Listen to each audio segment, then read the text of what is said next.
We're running a cow-calf operation, been a family operation here in Missouri for well over 50 years now. Bobby Simpson from Salem, Missouri, which is located in Dent County down here in the Ozarks. My dad moved here from New Mexico in '52 and started out here north of here, and over the years he moved down here to Salem. I grew up farming or raising cattle with him, and always knew this is what I was wanting to do. Bobby's my dad.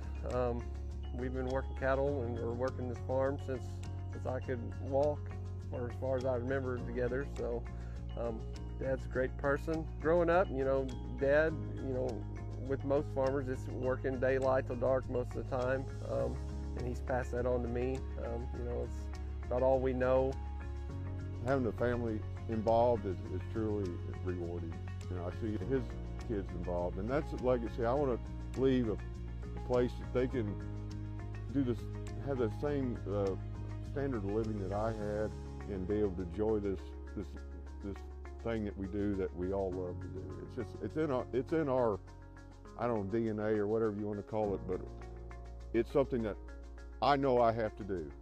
I didn't want to be one of them old guys that waited till he's 90 years old and died and never let my son or anybody take over responsibilities and run the operations.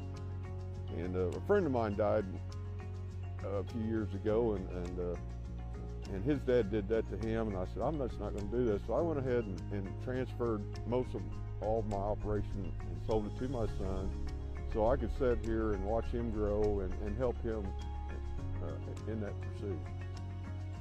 Our main goal is to raise a really good product that's highly nutritious and good for our consumers. That's what our basic goal is, to have a reputable product that's put out there on the marketplace. When I was younger, and when I was 15, I leased a neighbor's farm and got a loan at the bank. Of course, my dad had to co-sign at the time, and bought 50 cows. And just so happened that same year, my dad went to a meeting when the Missouri Cattlemen got reorganized back in the early 70s, right in there somewhere. And he came home and said, son, if you're going to stay in the cattle business, you got to be a member of this organization. And I joined when I was 15. I'll be a member 50 years here in about another year or so. The one thing that, as far as the Cattlemen's Association, I'm most proud of is that 2019 was a great year for the Cattlemen Association. It was probably one of our best years in a long time, and not because